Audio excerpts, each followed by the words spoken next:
I'm going to be instructing you in a few different spinal twists.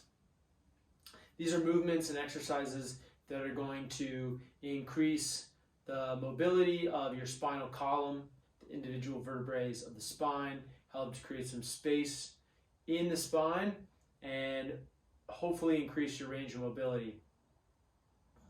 Whenever we're twisting the spine, one of the most important things to focus on is going to be the breath.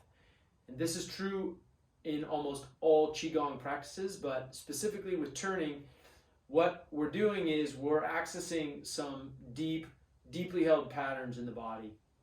And as we start to twist and find these places inside of us that are a little stuck, or some old wounds that we might be carrying around, or some old traumas, if you will, the way to move that energy out of the body, to open it up and to help to relieve the body from those burdens, is to focus on the breath. The breath is going to be the access point to these deeply held stories in the body. If we're moving and we're not breathing, or we're moving and we're not paying attention to the nuances of the breath, we're sort of we're missing the potency, we're missing the power in the movement itself.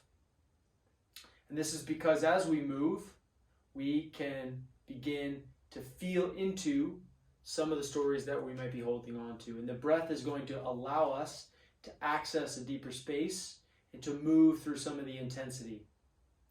So when you're moving these practices, really paying attention to the breath is going to be critical.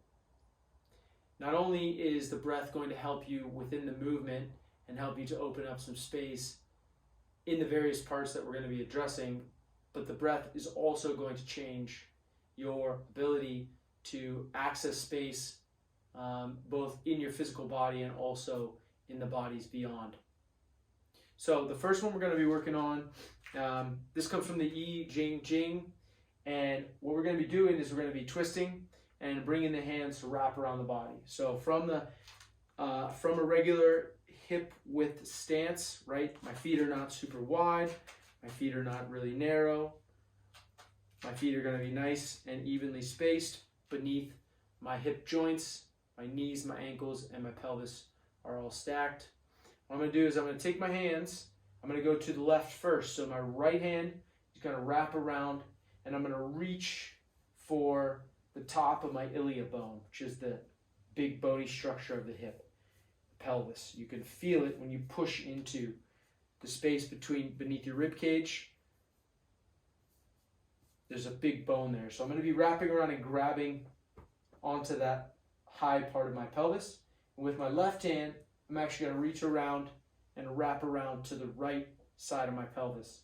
Now, if you don't have that kind of mobility, it will be sufficient for you to wrap your right hand to the front of the left hip, and your left hand can sit on your buttocks, or it can be on your low back. But ideally, we're going to wrap as much as we can. And then we're going to twist and gently look over the left shoulder. My eyes are looking down at the moment.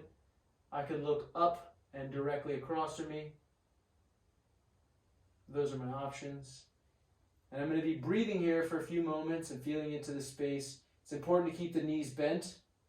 The waist can turn a little bit. And then I'm going to release. And then we come to the other side. Left hand to right hip. Right hand slides around as far around to the left as possible. And I'm going to twist.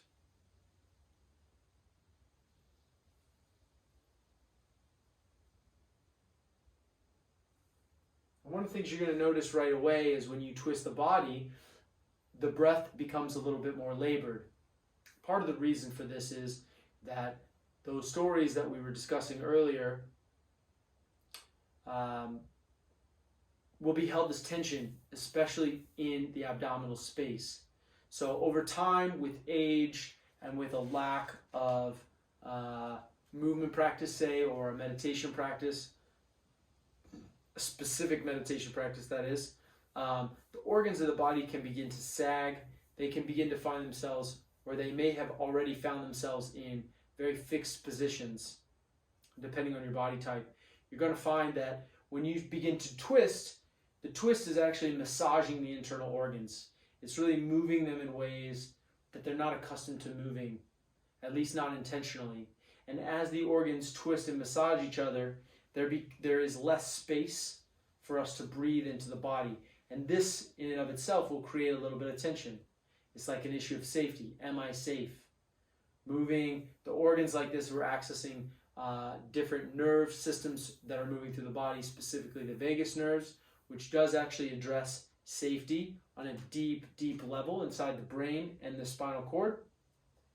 We're going to twist, and as you twist, it's important for us to breathe and to relax the chest and the shoulders.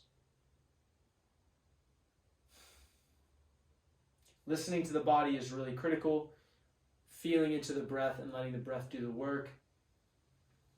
The breath is going to help us relax the entire nervous system as we move into these contorted positions.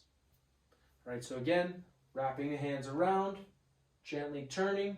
Don't over twist on the knees. If you feel your knees, if you feel any sharp pain or discomfort in the knees, come off a little bit and really focus on turning the head rather than turning the waist. So ultimately, I don't want my waist to turn a whole lot, but I want my torso and my spinal column through my thoracic and my cervical spine. I want it to be twisting. Release. Come over to the other side. And then release. So we're going to do 1, 2, 3 breaths on each side and repeat that as many as up to 9 times on each side. Okay, so next we're going to present a different move here. This is going to be a little bit different in the sense that we're going to have a wider stance. Okay, for those of you who don't have a lot of lower leg or lower body physical strength, it's good enough for you just to get yourself where you can bend your knees.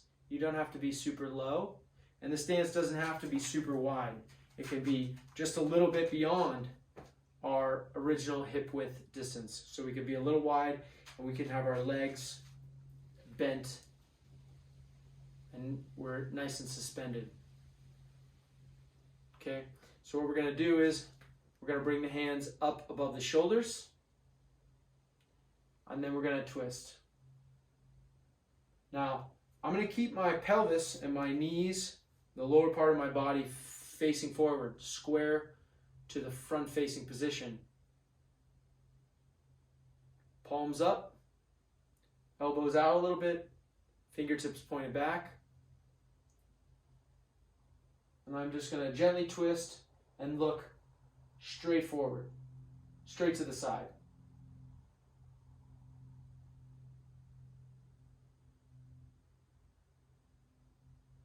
And come back to the center on an exhale, nice and slow. Inhale. And I'm going to exhale and turn to the right.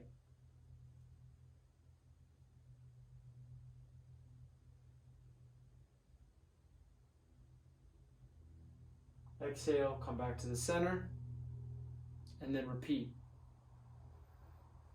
Exhale to the left.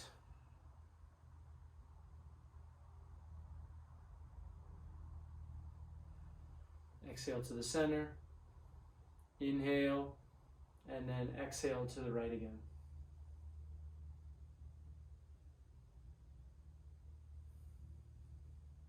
Exhaling back to the center.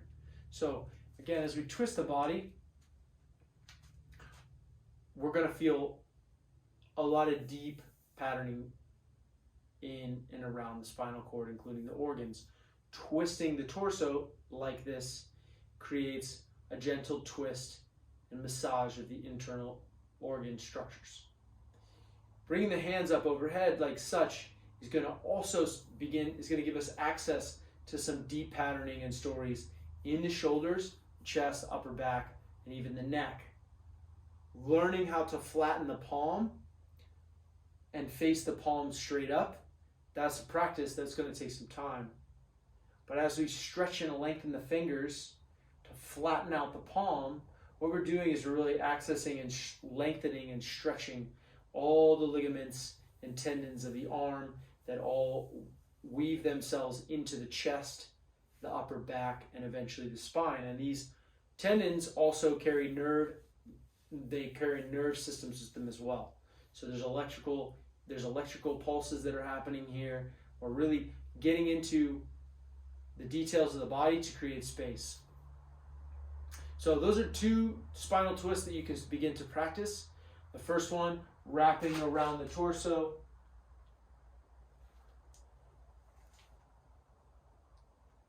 To begin opening the spine. And then our bear turns, getting a wider stance, getting rooted in the legs, twisting, and then coming in resting. Okay, I hope you enjoy those videos. Move slowly, breathe, pay attention to the breath especially. Let the breath do the work for you while you listen more deeply to your body and begin to create more space, which in turn creates more chi flow, specifically in the spine and in the opening of the joints.